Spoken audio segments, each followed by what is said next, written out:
Welcome all of you students. Now we taking new chapter wave optics. This chapter is 7th, page number 148. In case take firstly introduction.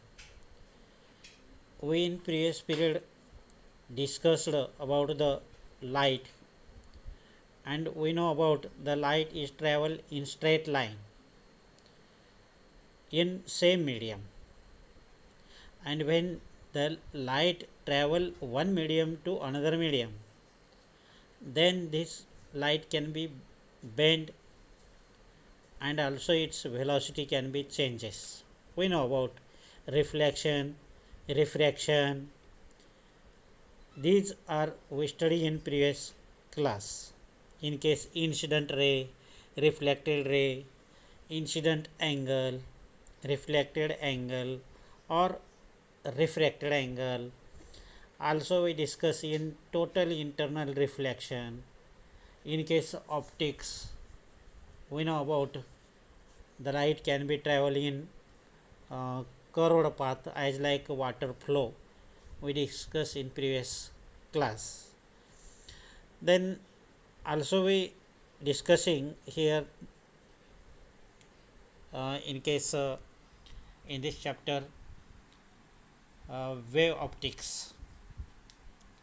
Name of this chapter wave optics. Optics means light. That means light is in wave. But one more theory explain the light nature in corpuscular theory. One more scientist studies about wave nature of light, and also one more scientist discuss about the dual nature of light. What is meant by dual nature? Particle nature as well as wave nature दोन्ही पद्धतीत आहे. काही सायंटिस्टचं मत आहे लाईटचं nature कसं आहे, कॉर्पुस्क्युलर nature म्हणजे टायनी पार्टिकलनी लाईट ट्रॅव्हल होते, म्हणजे लाईट ऑफ सोर्सपासून लाईट इमिट होते ती टायनी पार्टिकलनी होते.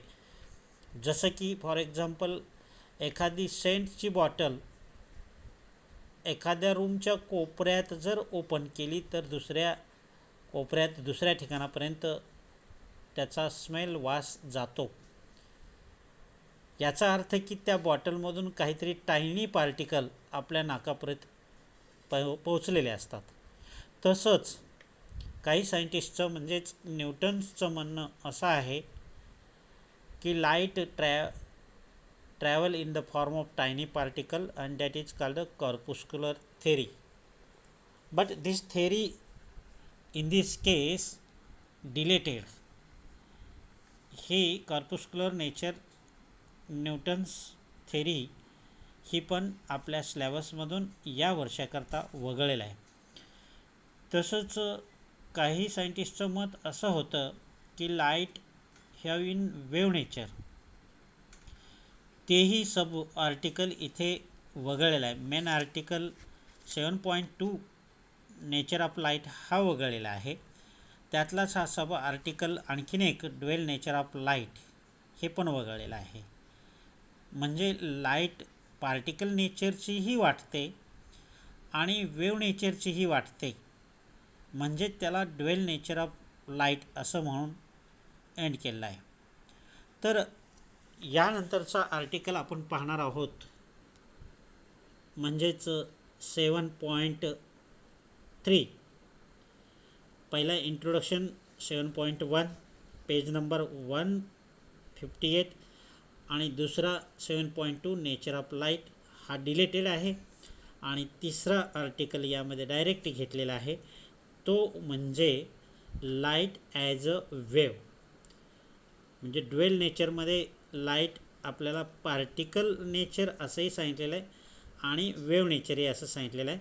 आता इथे आपण only discussing about light as A wave.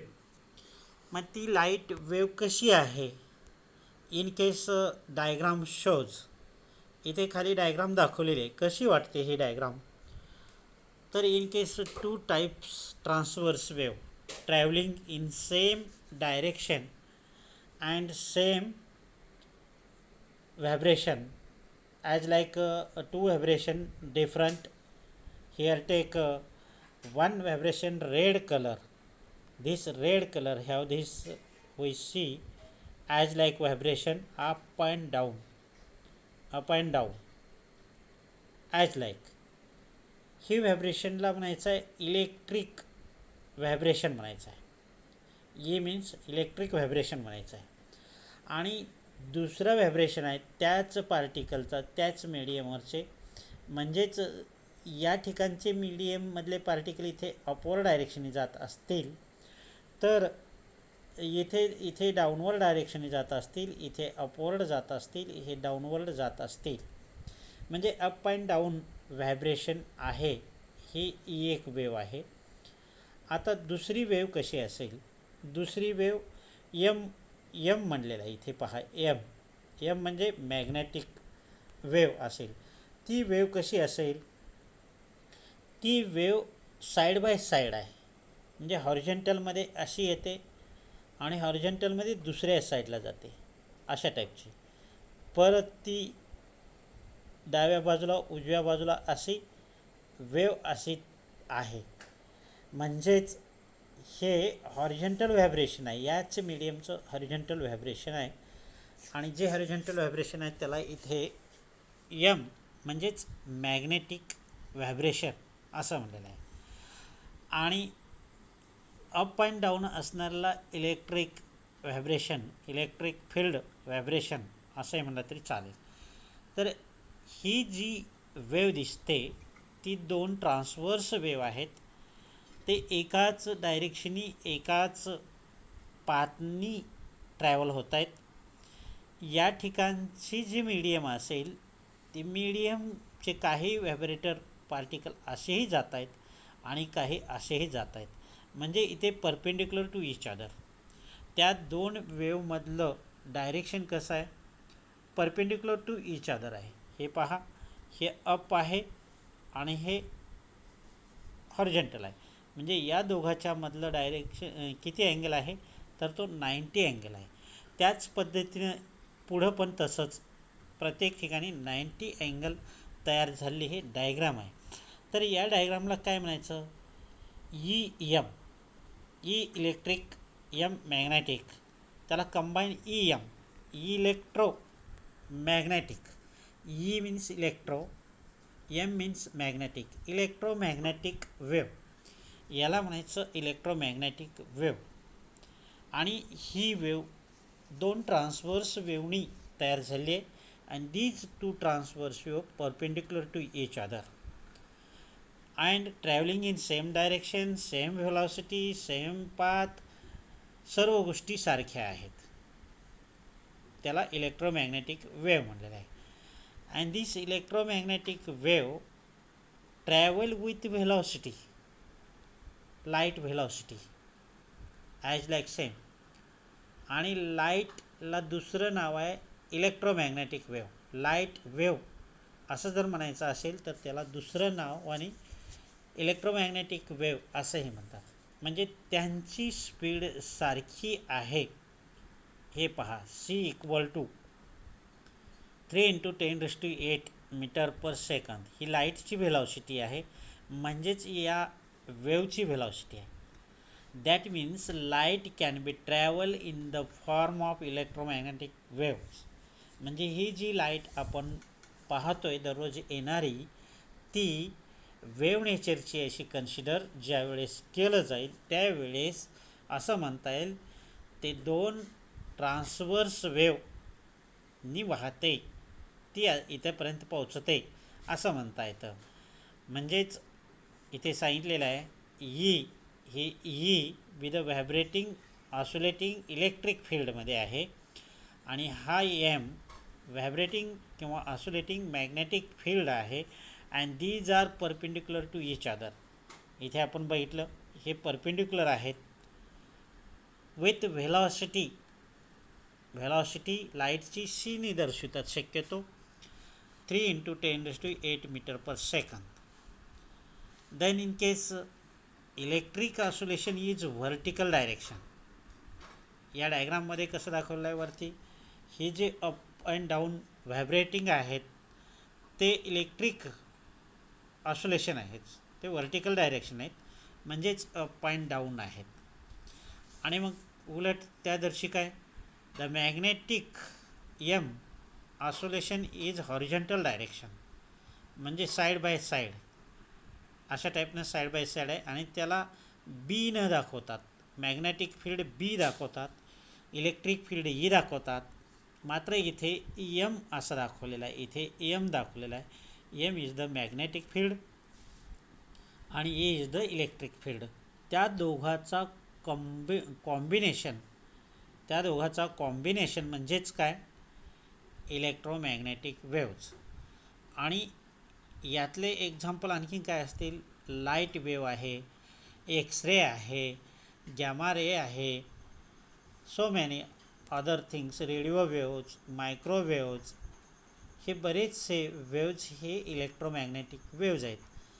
आणि हे electromagnetic wave can be travel in also medium or in vacuum or air medium. ते कुठल्याही मीडियममधून जाऊ शकतात. हे wave can be travel also vacuum. आता आपण काल बघितलं sound wave travel only medium. ते साऊंड वेव मीडियममधूनच जाऊ शकतात. मात्र electromagnetic wave can be travel in dielectric medium, without medium, vacuums मीडियममधून, जिथे मीडियम नाही तिथूनही जाऊ शकतात. इथे काय सांगितलं, this electromagnetic waves do not require material medium also. म्हणजे त्यांना मटेरियल मीडियम लागतंच असं नाही आहे. ते ट्रॅव्हल होण्यासाठी मटेरियल मीडियमची आवश्यकताही नाही. ते व्हॅक्यूममधूनही जातात, म्हणजेच प्रोपेगेशन होतात. प्रोपेगेशन मीन्स ट्रॅव्हलिंग, म्हणजेच पसरतात. It can be also travel through vacuum. ते व्हॅक्यूममधूनही जातात, निर्वात जागेतूनही जातात. हे वेव्ह नेचर ऑफ लाईटचं आहे. आणि अशा टाईपचे बरेचसे एक्झाम्पल आहेत, ते आपण बघूया नंतर. Next page, the speed of electromagnetic wave किंवा लाईट वेव्ह. ही लाईट किंवा electromagnetic wave in the material medium depending upon the refractive index. हा महत्त्वाचा भाग आहे. काय म्हणले, the speed of electromagnetic wave in material medium depends upon the refractive index of that medium. एका मीडियममधून दुसऱ्या मीडियममध्ये जात असताना लाईटची स्पीड किंवा लाईट वाहण्याचा जो रेट आहे तो कोणावर अवलंबून आहे, रिफ्रॅक्टिव्ह इंडेक्सवर अवलंबून आहे. आता in case refractive index here shown N or nu असंही दाखवलं जातं. इथे एन दाखवलेला आहे रिफ्रॅक्टिव्ह इंडेक्स. तर refractive index depending upon the denser medium. Denser medium जर असेल, घट्ट मीडियम जर असेल, तिथे थोडासा स्पीडमध्ये फरक पडू शकतो. आणि इट कॅन बी डिटरमायनिंग. आणि ते कसं डिटरमाइन करता येतं, C/V. C/V is equal to N. इथे काय, C/V equal to N. What is C? C is the light speed in vacuum or air. C काय आहे, लाईटची स्पीड आहे. किती आहे हे आपल्याला माहिती आहे. किती आहे, 3 × 10⁸ मीटर पर सेकंद आहे. Then V, what is V? Speed of light in denser medium थोडीशी कमी झालेली असते, म्हणजे 3 × 10⁸ मीटर पर सेकंदपेक्षा थोडीशी कमी झालेली असते डेन्सर मीडियममधून जाताना. आणि त्यांचा रेशो जवळपास ग्रेटर दॅन 1च्या आसपास येतोच.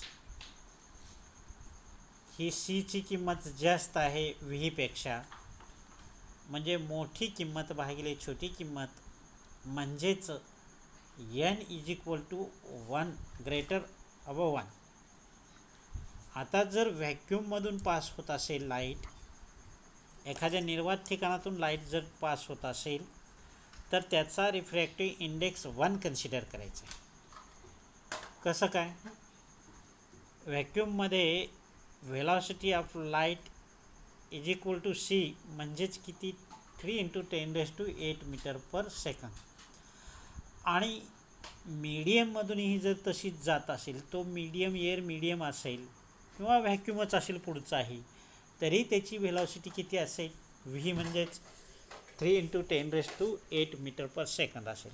मग त्या दोघांचा रेशो जर म्हणजे वरची आणि खालची सारखी जर संख्या असेल तर ते कॅन्सल होतील आणि त्याचं उत्तर काय येईल?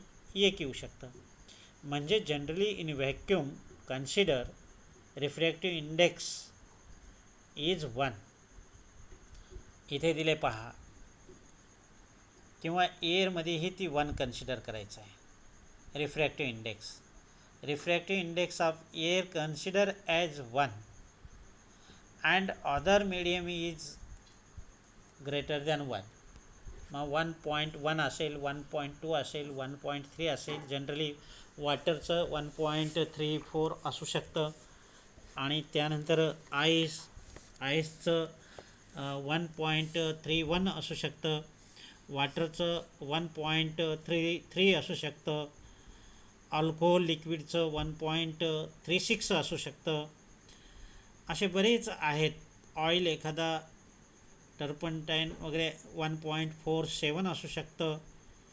म्हणजे जवळपास मेजॉरिटी मीडियम लाईट ट्रॅव्हल्स होणारे 1 समथिंग आहेत. फक्त डायमंड असा आहे 2.42 इतकं त्याचं रिफ्रॅक्टिव्ह इंडेक्स येतं. म्हणजे पहा, लाईटची व्हेलॉसिटी किती आहे? 3 × 10⁸ मीटर आहे. त्याच्या निम्मा भाग त्याच्या अर्ध्या भागाने डिवाईड केलात, अर्ध्यापेक्षाही कमी भागाने जर डिवाईड केलात, म्हणजे 2.42 इतकं डायमंडचं आहे. त्याचा रिफ्रॅक्टिव्ह इंडेक्स जास्त आहे. म्हणजे डायमंडमधून जर लाईट ट्रॅव्हल्स होत असेल तर ती निम्म्या व्हेलॉसिटीच्या म्हणजे 3 × 10⁸ मीटर पर सेकंदच्या निम्म्या भागाने येते. म्हणजे 1.5 × 10⁸ मीटर पर सेकंदनी त्यापेक्षाही कमी वेगाने लाईट ट्रॅव्हल होऊ शकते. कुठे? डायमंडमध्ये. असो, तर हे झालं रिफ्रॅक्टिव्ह इंडेक्स या बाबतीत. तर आणखीन काही कन्सेप्ट इथे दिलेल्या आहेत. In this case velocity of see here given here C equal to E/m. E means electric field, M means magnetic field, or M is analogous to B, म्हणजे B, M बरोबर B असे म्हणतो आपण. Magnetic field of induction B असे म्हणतो. Electric field of किंवा electric intensity Eच म्हणतो. म्हणून इथे E/m और E/b असं म्हणलेलं आहे. तर याचं रिअरेंज करून या असा एक जनरल इक्वेशन दिलेला आहे. Directly not proved. 1/μ0 ε0.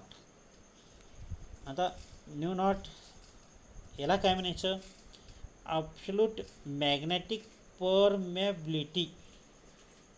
मॅग्नेटिकच्या बाबतीत आल्यानंतर हे कॉन्स्टंट आहे आणि इलेक्ट्रिकच्या बाबतीत आला तर परमिटिव्हिटी. लक्षात ठेवा हे शब्द, परमेबिलिटी आणि permittivity. Permeability in case magnetic μ0 आणि इन केस इलेक्ट्रिकच्या बाबतीत ε0. याचे नाव काय? ε0. अबाउट इलेक्ट्रिक परमिटिव्हिटी असं म्हणलेलं आहे. हे लक्षात ठेवा. त्यानंतर इन केस इलेक्ट्रोमॅग्नेटिक वेव्हच्या संदर्भात काय म्हणलं बा? EM wave can be have very small of all wavelength. किती स्मॉल असू शकते? वेवलेंथ किती स्मॉल असू शकतो? In case take here 10⁻⁻15 metre, त्याला फेक्टो असंही म्हणतात.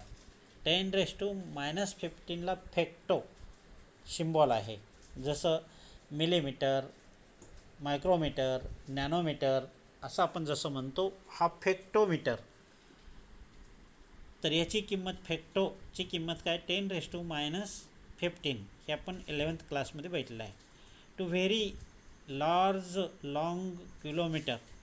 तर वेव्हलेंथ कसे असू शकतात? व्हेरी स्मॉल म्हणलं तरी किती असू शकतो? जवळपास फेक्टोमीटरपर्यंत असतो. म्हणजे 10⁻⁻15 metre to very large kilometre. आता किलोमीटर आणि 10⁻⁻15 या अंतराचं तुम्ही कम्पेअर करा. 1 मिली म्हणल्यानंतर काय असतं? 10⁻⁻ असतं. 1 मायक्रो म्हणल्यानंतर 10⁻⁻6, म्हणजे अतिशय लहान. आणखीन नॅनो म्हणल्यानंतर 10⁻⁹ असतं. तसंच फेक्टो म्हणल्यानंतर आणखीन किती लहान असेल? आपला 1 मिलीमीटर, आपल्या पट्टीमध्ये 2 रेषेमधला जो गॅप असतो तो मिलीमीटरचा आहे. मग त्याच्यातला किती लहानात लहान हा आहे? तर तेवढी वेव्हलेंथ असू शकते इलेक्ट्रोमॅग्नेटिक वेव्हची, 2 व्हायब्रेटरची. आणि इतकंच मोठं असू शकते की किलोमीटर, 1-2 किलोमीटर इतकी लॉंग वेव्हलेंथही असू शकते. वेव्हलेंथ म्हणजे काय? आपण पाठीमागच्या चॅप्टरमध्ये भेटलेलं आहे. क्रेस्ट रफ, एक क्रेस्ट, 2 क्रेस्टमधला जो अंतर असेल, डिस्टन्स असेल, त्याला वेव्हलेंथ म्हणतो. किंवा ट्रफमधला, म्हणजे सेम स्टेट ऑफ व्हायब्रेशन. या 2 same state of vibration of the medium is called wavelength. Next, in case in order of increase, काय बघतोय आपण? In order of increasing wavelength. जसं जसं वेव्हलेंथ वाढत जातील, म्हणजे फेक्टो 2 किलोमीटर अशा वाढत जातील, इन्क्रीज होत जातील, तसं तसं दिस इलेक्ट्रोमॅग्नेटिक वेव्ज क्लासिफाईड. मग तसं तसं इलेक्ट्रोमॅग्नेटिक वेव्हचे क्लासिफाय झालेले आहेत. मग आता इथे तेवढं काही पर्टिक्युलर त्यांचं लेंथ दिलेलं नाही आहे. Gamma ray, X-ray, we know about X-ray. X-ray आपण हाडाचे फोटो घेण्यासाठी, बोन, शरीरातलं भागाचं फोटो घेण्यासाठी एक्स-रेचा वापर करतो. अल्ट्राव्हायलेंट रे, व्हिजिबल लाईट रे, इन्फ्रारेड, मायक्रोवेव्ह, रेडिओ वेव्ह, हे अशा प्रकारचे अनेक हे वेव्ज ज्या आहेत त्या इलेक्ट्रोमॅग्नेटिक वेव्ज आहेत. म्हणजे 2 प्रकारच्या वेव्ह, 2 प्रकारचे transverse wave travelling in same direction and these 2 transverse wave perpendicular to each other. आता इथे एक चौथा नंबरचा व्हिजिबल लाईट म्हणालेला आहे. Visible light, what is meant by visible light? Visible light म्हणजे काय असेल? व्हिजिबल म्हणजे आपल्या डोळ्याला दिसणारे, ते लाईटला व्हिजिबल लाईट म्हणायचं. आता ही गॅमा रे, कोणत्या? या गॅमा रे दिसत नाहीत, एक्स-रे दिसत नाहीत. तुम्हाला कधी अनुभव आला असेल, एक्स-रे मशीन दिसते, एक्स-रे मशीनमधून रे तुमच्या शरीरात घुसून तुमच्या बोनची, हाडांची जी फोटो घेतो ती दिसते का? नाही. देन अल्ट्राव्हायलेंट रे, असे काही रे, अल्ट्राव्हायलेंट वगैरे रे वटवाघळांना ऐकायला येतात. म्हणून वटवाघळांचे डोळे जरी बांधले तरी तो कुठूनही कसाही पास होऊ शकतो, दाट झाडीतूनही पास होऊ शकतो. तर तो अल्ट्राव्हायलेंट रेने त्याला ज्ञात होतं. इन्फ्रारेड, मायक्रोवेव्ह, रेडिओ वेव्ह ह्या आपल्या डोळ्याच्या इंटेन्सिटीच्या पलीकडच्या वेव्ह आहेत. ह्या आपल्याला दिसत नाही आहेत. फक्त व्हिजिबल रेज कोणत्या? तर जी आपली लाईट, व्हाईट कलरची लाईट आहे, वेगवेगळे 7 कलरच्या ज्या लाईट आहेत त्या आपल्याला दिसतात.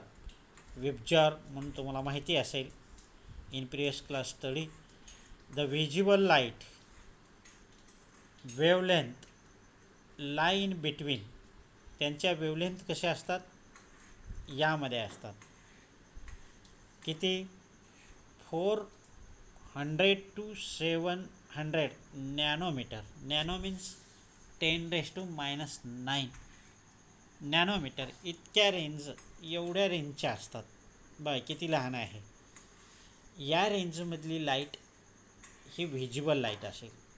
मग ती व्हिजिबल लाईट जे असते, सेवंथ कलर किंवा white colour light, mixing of different wavelength, हे वेगवेगळ्यांचे डिफरंट वेवलेंथची मिक्सिंग हे व्हाईट कलर असते. आणि सेपरेट केल्यानंतर रेड कलर किंवा येलो, ग्रीन यांच्या वेगवेगळ्या काय येतात, वेवलेंथ येत असतात. अशा टाईपचं इथे आपण पाहतो आहे. White colour consist of 7 colour like rainbow, VIBGYOR. तर त्यांच्याही वेवलेंथ इंडिव्हिज्युअल वेगवेगळ्या आहेत.